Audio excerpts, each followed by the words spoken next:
Creepy camping story.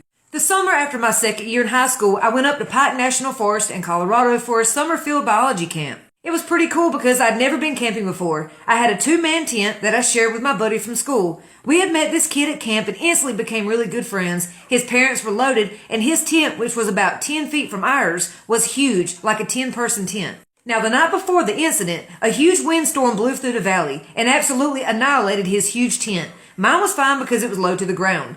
Anyways, for the rest of the time, he slept in our already packed tent. I slept closest to the door of the tent because I always had to pee in the middle of the night, and I didn't want to have to climb over people. So the night it all went down, I woke up, no idea what time it was, went outside to the forest, peed, and crawled back into the tent. I was laying there for a bit. There happened to be a lightning storm overhead, cloud to cloud. As I was watching the lightning illuminate my tent, I started to hear whispering. It was females whispering back and forth. I tried to hear what it was saying, but it was inaudible. The whispering started to get closer and closer until it was right next to my tent, near my right ear. Then it just stopped.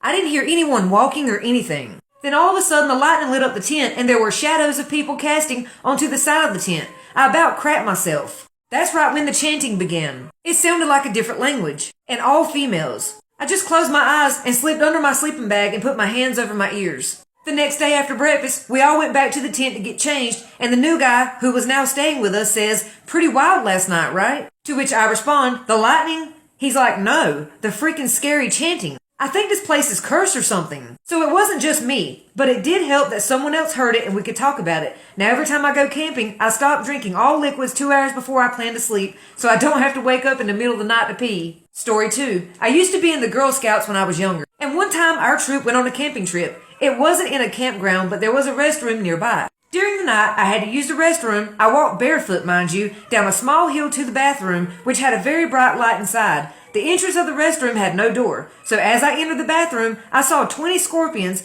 in a semicircle in the middle of the restroom. I was so scared. Every scorpion's tail was curled towards the front, and they were totally motionless. I don't know if this is how they sleep. I quickly used the restroom and got out of there as fast as I could, hoping and praying I wouldn't step on a scorpion as I made my way back to the troop on the trail.